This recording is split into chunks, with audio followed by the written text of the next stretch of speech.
नमः शिवाय। मार्कंडेय पुराण के सावर्णिक मनवंतर की कथा के अंतर्गत देवी महात्म्य के 5वें अध्याय से लेकर 13वें अध्याय तक के श्लोकों को उत्तर चरित्र कहा जाता है। इस भाग में लगभग श्लोक संख्या 260 से 700 तक वर्णन आता है। यहाँ मेधा ऋषि राजा सुरथ और वैश्य समाधि को शुंभ निशुंभ के संहार की कथा सुनाते हैं।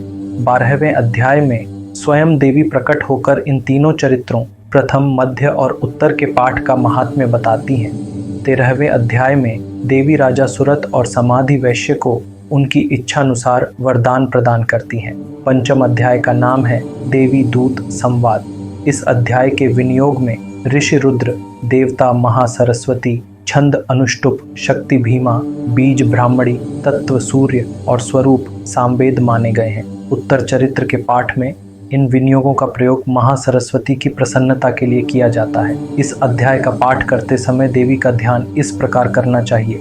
जो अपने कर कमलों में घंटा, शूल, हल, शंख, मुसल, चक्र, धनुष और बाण धारण करती हैं, जिनकी मनोहर कांति शरतकालीन पूर्णचंद्र के समान शोभायमान है, जो तीनों लोकों की आधारभूत हैं तथा शुंभ आदि दैत्यों का संहार करने वाली हैं और जो गौरी के शरीर से प्रकट हुई हैं, उन महासरस्वती देवी का मैं निरंतर भजन करता हूँ। ऋषि कहते हैं, पूर्व काल में शुंभ और निशुंभ नामक 2 असुर थे। वे अपने बल और पराक्रम के घमंड में चूर होकर देवताओं पर चढ़ बैठे। इंद्र के हाथ से उन्होंने तीनों लोकों का राज्य और यज्ञ भाग छीन लिया। सूर्य, चंद्रमा, कुबेर, यम और वरुण जैसे देवताओं के अधिकारों को भी अपने अधीन कर लिया। यहाँ तक कि वायु और अग्नि जैसे देवताओं के कार्य भी वे ही करने लगे। इस प्रकार उन्होंने सब देवताओं को पराजित करके उनके अधिकार छीनकर उन्हें अपमानित कर स्वर्ग से निकाल दिया। उन दोनों महान असुरों शुंभ और निशुंभ से अपमानित और अधिकार विहीन किए गए देवताओं ने स्मरण किया कि जगदम्बा ने हमें पूर्व में वर दिया था कि जब भी आपत्ति आए और हम उन्हें पुकारें तब वे तुरंत हमारी रक्षा करेंगी। ये सोचकर सभी देवता हिमालय पर्वत पर गए। वहाँ उन्होंने भगवती का ध्यान करके, जो भगवान विष्णु की माया स्वरूपा है, उनकी स्तुति आरंभ की। क्योंकि देवी ने पहले ही देवताओं और मनुष्यों को यह वर प्रदान किया था कि आपत्ति के समय जब भी वे उन्हें स्मरण करेंगे तब वे तत्काल सब बाधाओं और संकटों का नाश कर देंगी। देवताओं की स्तुति से प्रसन्न होकर भगवती तुरंत उनके सामने प्रकट हुई। उन्होंने असुरों की विशाल सेना और उनके महापराक्रमी सेना नायकों धूम्रलोचन, चंडमुंड, रक्तबीज, निशुंभ और शुंभ का संहार किया। इस प्रकार देवी ने देवताओं को उनके अधिकार और पद पुनः लौटा दिए। इस कथा से यह शिक्षा मिलती है कि जिस प्रकार देवताओं ने स्तुति के बल से अपने खोए हुए अधिकार वापस पाए, उसी प्रकार मनुष्य भी इस स्तुति के सहारे अपने जीवन में खोए हुए अधिकार, सम्मान और स्थान को पुनः प्राप्त कर सकता है। विशेषकर शासन प्रशासन से जुड़े लोगों के लिए यह स्तुति अत्यंत लाभदायक मानी गई है। जब देवता सब ओर से पीड़ित हो उठे, असुरों के अत्याचार से त्रस्त हो गए, तब वे सब मिलकर भगवती का आवाहन करने लगे। वे हाथ जोड़कर विनय पूर्वक बोले, हे महादेवी, हे शिवा, आपको हमारा बारंबार नमस्कार है। हे प्रकृति रूपिणी, हे भद्रा माता, हम नियम पूर्वक आपको प्रणाम करते हैं। हे ब्रौद्रा, हे नित्य गौरी, हे धात्री माता, आपको बार बार नमन है। आप जो ज्योत्स्नामयी हैं, चंद्रमा के समान शीतल और निर्मल रूप वाली हैं, जो सुंदर स्वरूपिणी हैं, हे देवी, आपको सतत प्रणाम है। आप ही शरणागतों की कल्याणकारी, वृद्धि और सिद्धि स्वरूपा हैं। हम सब आपको बारंबार नमन करते हैं। हे नैऋति, हे राजाओं की लक्ष्मी, हे शर्वाणी, आपको बारंबार प्रणाम है। आप ही दुर्गा हैं, आप ही दुर्गापारा, सारा, सर्वकारिणी, ख्याति कृष्णा और धूम्रा देवी हैं। हम आपको निरंतर नमस्कार करते हैं। आप कभी अत्यंत सौम्य रूप धारण करती हैं तो कभी प्रचंड रौद्र रूप से राक्षसों का संहार करती हैं। हम आपको बारंबार प्रणाम करते हैं। आप ही इस समस्त जगत की आधारभूत माता हैं। आपका हमें बारंबार नमस्कार है। जो देवी सब प्राणियों में विष्णु माया के नाम से विख्यात हैं, उन भगवती को नमस्कार, नमस्कार और फिर बारंबार नमस्कार। जो देवी सब प्राणियों में चेतना के रूप से विद्यमान है, उन्हें नमस्कार, नमस्कार और बारंबार नमस्कार। जो देवी सब प्राणियों में बुद्धि स्वरूप से स्थित हैं, उन्हें बारंबार नमस्कार। जो देवी शुद्धा, पवित्रता रूप से, छाया रूप से, शक्ति रूप से, तृष्णा रूप से और शांति रूप से सब प्राणियों में विद्यमान है, उन्हें हम बारंबार प्रणाम करते हैं। जो देवी जाति रूप में, लज्जा रूप में, श्रद्धा रूप में, कांति रूप में, लक्ष्मी रूप में, वृत्ति रूप में और स्मृति रूप में सब प्राणियों में विद्यमान है, उन सबको बारंबार नमस्कार है। जो देवी दया रूप में, तुष्टि रूप में, माता रूप में और भ्रांति रूप में प्रकट होती हैं, उन सबको हम बारंबार प्रणाम करते हैं। जो देवी समस्त इंद्रियों की अधिष्ठात्री हैं, जो चैतन्य स्वरूप से संपूर्ण जगत को व्याप्त करके स्थित हैं, उन्हें हमारा बारंबार प्रणाम है। यह कहकर देवताओं ने एक स्वर में पुकारा, हे जगदम्बा, हे विश्व माता, आप हमारी रक्षा कीजिए, आप ही हमारी शरण हैं। पूर्व काल में जब देवता अपने अभिष्ट की प्राप्ति कर चुके, तब उन्होंने जिनकी भक्ति भाव से स्तुति की थी और स्वयं देवराज इंद्र ने भी जिनकी दीर्घ काल तक आराधना की थी, वह कल्याण स्वरूपा मंगलमयी ईश्वरी आज हमारा कल्याण करे, हमारे जीवन में मंगल ही मंगल बरसाए और समस्त आपत्तियों का संहार कर दें। हे परमेश्वरी, उद्दंड और पराक्रमी दैत्यों से पीड़ित होकर आज हम देवता आपकी शरण में आए हैं। आपको बारंबार नमस्कार है। हे जगदम्बा, आप ही वह दिव्य शक्ति हैं कि जिन्हें भक्त भाव से स्मरण करने मात्र से, विनीत हृदय से पुकारने पर आप तत्काल ही सभी विपत्तियों का नाश कर देती हैं। इसलिए हे मातेश्वरी, हम सब मिलकर आपको प्रणाम करते हैं। आप ही हमारी रक्षक हैं, आप ही हमारी संकट मोचनी हैं। आप शीघ्र ही हमारे संकटों को दूर करें और हमें पुनः सुख, शांति और ऐश्वर्य प्रदान करें। ऋषि कहते हैं, हे राजन, जब देवता बड़े विनम्र भाव से देवी की स्तुति कर रहे थे, उसी समय पार्वती जी स्नान के लिए गंगा जी के तट पर पधारी। सुंदर भ्रिकुटियों से शोभित वह भगवती देवताओं को देखकर बोली, देवगण, आप लोग यहाँ किसकी स्तुति कर रहे हैं? इतना सुनते ही पार्वती जी के शरीर कोश से एक अद्भुत रूप प्रकट हुआ। वह थी स्वयं शिवा देवी। वे मुस्कुराकर बोली, हे देवगण, शुंभ दैत्य से अपमानित और निशुंभ से युद्ध में पराजित होकर आप सब यहाँ एकत्र हुए हैं। ये स्तुति वास्तव में मेरी ही की जा रही है। हे राजन, पार्वती जी के शरीर कोश से प्रकट हुई उस देवी को अंबिका कहा गया।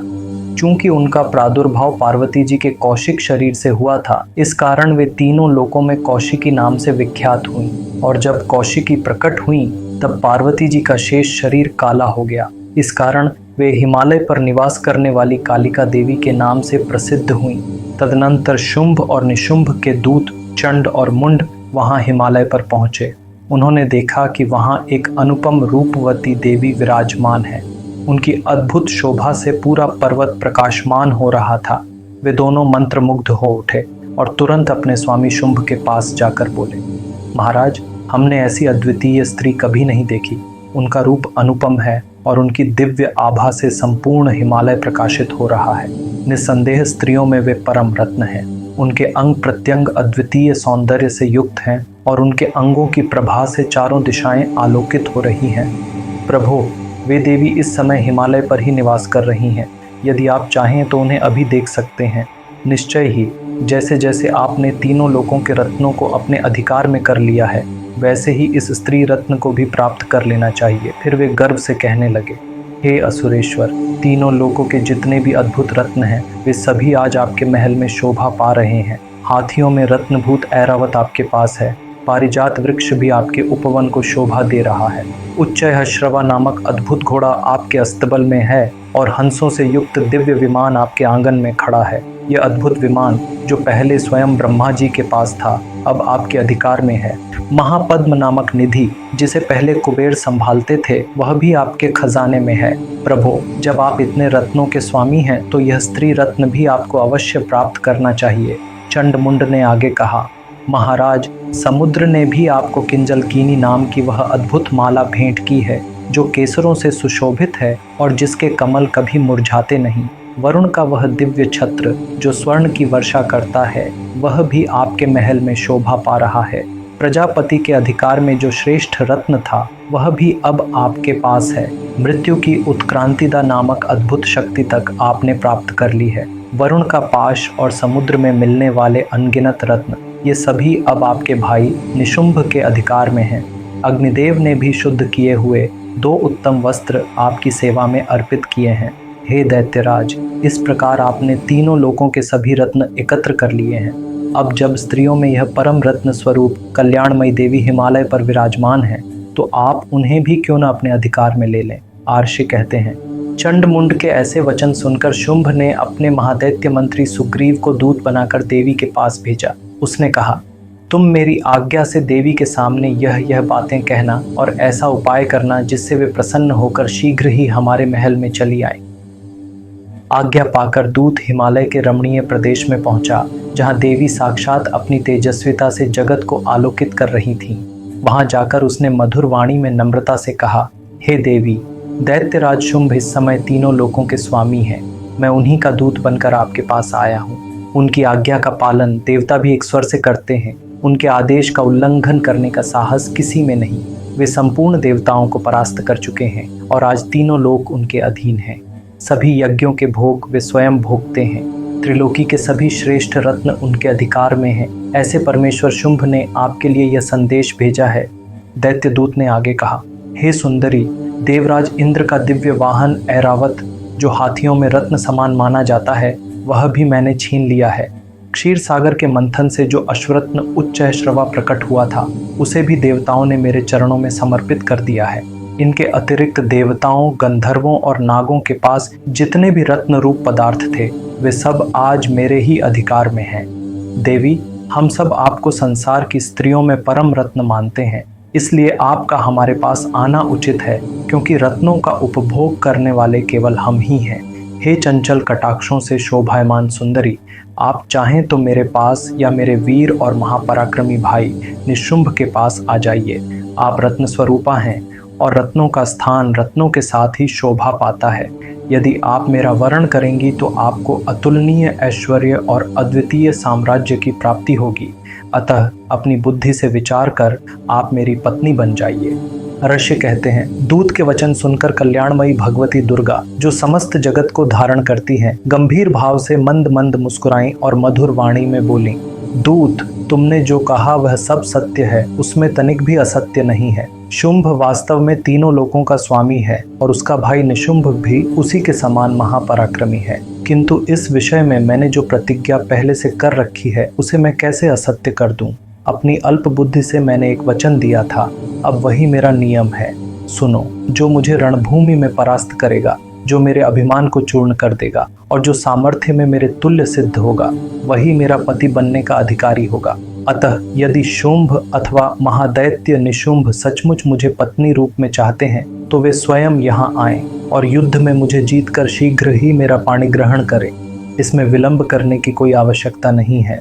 दूत ने क्रोध और गर्व से कहा, देवी, तुम घमंड से भरी बातें मेरे सम्मुख मत कहो। तीनों लोकों में कौन ऐसा पुरुष है जो शुंभ और निशुंभ के सामने टिक सके? जब अन्य दैत्यों को देखकर भी देवगण युद्ध में स्थिर नहीं रह सके, तब तुम अकेली स्त्री होकर उनका सामना कैसे कर सकोगी? देवराज इंद्र तक शुंभ निशुंभ की शक्ति के सामने खड़े नहीं हो पाए, फिर तुम कैसे युद्ध कर पाओगी? इसलिए मैं तुम्हें यही उचित सलाह देता हूँ कि स्वेच्छा से शुंभ और निशुंभ के पास चलो। ऐसा करने से तुम्हारा गौरव बना रहेगा। अन्यथा जब वे तुम्हारे केश पकड़कर घसीटते हुए ले जाएंगे, तब तुम्हें अपनी प्रतिष्ठा खोकर ही जाना पड़ेगा। तब देवी गंभीर और शांत स्वर में बोली, दूत, तुम्हारा कहना ठीक है। शुंभ वास्तव में बलवान है और निशुंभ भी महापराक्रमी है, परंतु क्या करूं? मैंने पहले ही बिना सोचे समझे एक प्रतिज्ञा कर ली है। अतः अब तुम जाओ और मैंने तुमसे जो कहा है उसे दैत्यराज शुंभ निशुंभ से आदरपूर्वक कहना, फिर वे जो उचित समझें वही करें। इस प्रकार श्री मार्कंडेय पुराण के सावर्णिक मनवंतर की कथा में वर्णित देवी महात्म्य के अंतर्गत देवी दूत संवाद नामक 5वें अध्याय की पूर्णता हुई।